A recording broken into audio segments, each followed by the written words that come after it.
Gold just dropped hundreds of dollars in a matter of days.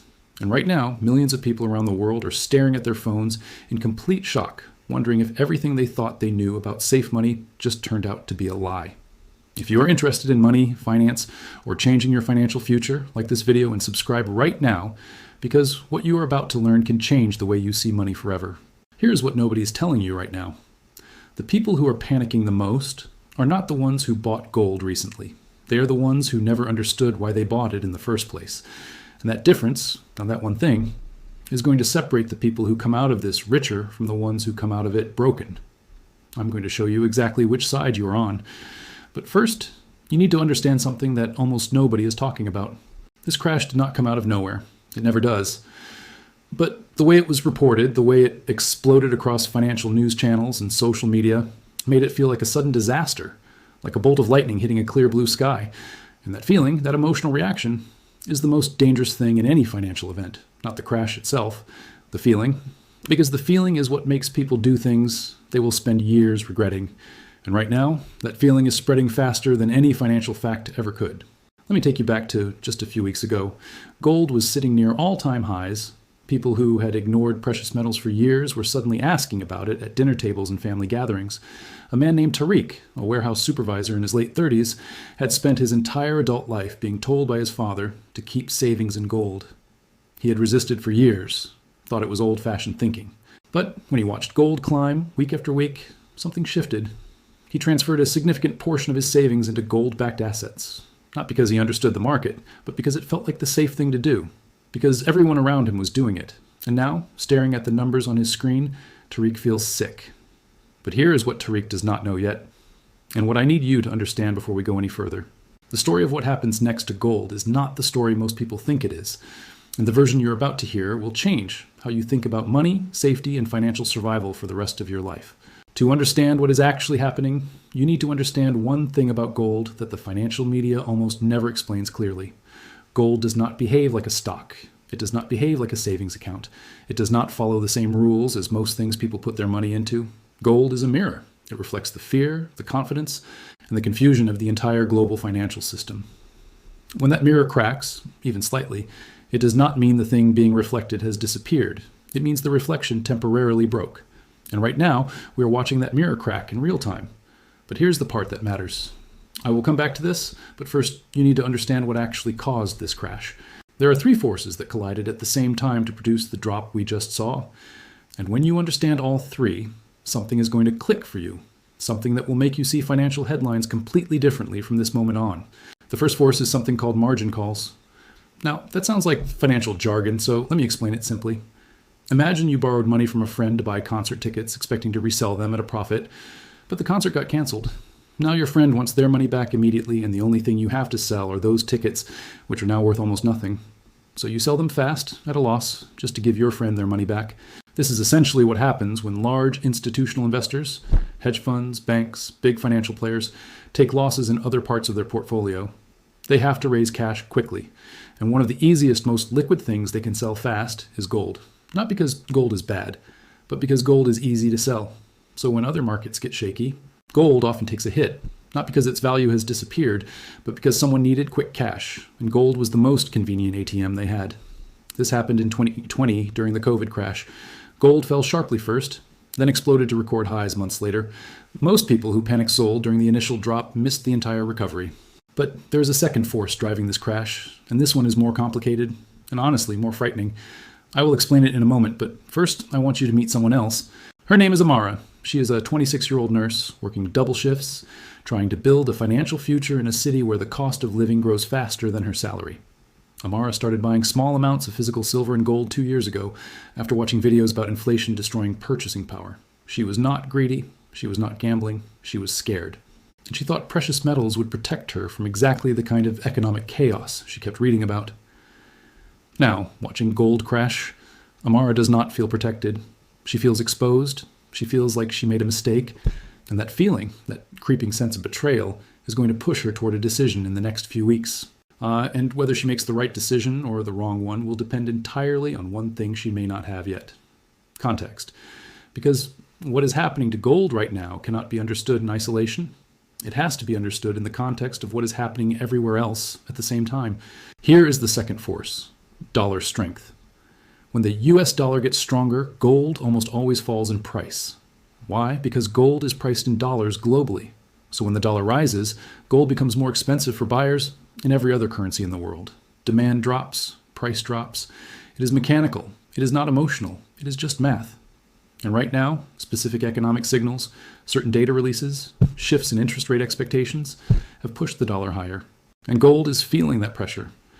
But here's the thing that most people on social media never mention when they talk about dollar strength and gold prices. Dollar strength is not the same as dollar health. A strong dollar right now does not mean the American financial system is in great shape. It often means the opposite. It means fear is spreading globally and investors are running to the dollar as the last resort option. When fear drives people to the dollar, it temporarily hurts gold. But fear-driven dollar rallies historically do not last. And when they end, what comes after has often been dramatic. But there is a third force at work here. And this one is the one almost nobody is talking about. And it might be the most important one of all. But here is the uncomfortable truth. The third force is coordinated narrative. This is the part that will make some people uncomfortable. The financial world is not a neutral place where prices rise and fall based purely on supply and demand. It is a system full of large, powerful players who benefit from moving markets in certain directions. When gold is near all-time highs, there are entities, institutions, funds, large traders, who benefit enormously from shaking out retail investors, regular people like Tariq and Amara. The mechanism is simple. You create or amplify fear. Prices drop. Nervous, small investors sell. Large players scoop up the asset at lower prices. Then the narrative quietly shifts, prices recover, and the wealth transfer is complete. This does not mean every drop is manufactured, but it does mean that every drop gets amplified by media, social media, and fear in ways that serve certain interests more than others. And right now, the noise around this gold crash is extraordinarily loud, which tells you something. I want to be clear here. I am not telling you this to make you paranoid. I'm telling you this because understanding the environment you are operating in is the only way to make rational decisions inside it. And rational decisions, not emotional ones, are what separate people who build wealth from people who perpetually lose it. Now, let us talk about the history, because history is the only honest teacher that finance has. And the history of gold crashes is one of the most misunderstood stories in all of personal finance. In 2008, during the global financial crisis, gold initially dropped. And then it ran from around $700 an ounce to over $1,900 by 2011. People who panic sold during the initial drop watched that happen from the sidelines. In 2020, during the COVID crash, gold fell sharply in March alongside everything else. And then by August of that same year, it had hit all-time highs above $2,000. Again, the people who held, or better yet, bought during the fear, benefited enormously. And in 2022, when interest rates spiked globally and gold pulled back significantly, many people declared that gold was finished, that it had lost its relevance. Then in 2024 and 2025, gold went on one of the most powerful runs in its history, shattering record after record, driven by central bank buying, geopolitical instability. So in growing distrust of paper currencies, the pattern is almost embarrassingly consistent. Gold crashes, fear peaks, weak hands sell, strong hands hold or accumulate. Then reality reasserts itself and gold recovers, often to new heights. But here is what makes this moment different from all the previous ones. And this is the part I really need you to pay attention to. The fundamentals driving gold higher have not changed. Not one of them. Let me say that again, because it matters. The fundamentals that drove gold to all-time highs have not disappeared because of this crash. Global debt levels are still at historic extremes. Central banks around the world are still buying gold at the fastest pace in decades. Currency debasement, the quiet, invisible process by which governments inflate away the value of their own money, is still happening. Geopolitical tension is still elevated. The financial system is still structurally fragile in ways that most people never see until it is too late. None of that changed when gold's price dropped. The price changed. The reality did not. This is where everything changes. Think of it like a house in a great neighborhood that temporarily lost value because of a flood scare that turned out to be exaggerated. The neighborhood is still great. The house is still solid. The temporary price drop was about fear, not about the actual value of the asset. People who sold that house at the bottom of the fear cycle locked in a loss on something that was fundamentally strong. People who held, or bought more, came out far ahead. Gold right now is that house, but I want to tell you something that most of these videos will never say out loud. Gold is not a get-rich-quick investment. It never has been. The people who buy gold expecting it to behave like a tech stock, shooting up in a straight line with no volatility, will always be disappointed at moments like this. Gold is a store of value, a hedge, a kind of financial insurance against the slow erosion of purchasing power and the occasional eruption of financial chaos. If you own a house, you have fire insurance, not because you expect your house to burn down every year, but because if it does, you are protected. Gold functions similarly in a financial portfolio. You do not measure its value by whether it went up this week or this month. You measure its value by whether it protected you when everything else fell apart. And right now, in a world of rising debt, currency uncertainty, and geopolitical instability, the case for that kind of protection has never been stronger, even if the price chart is temporarily telling a different story. Now I want to come back to Tariq and Amara, because their stories are not finished.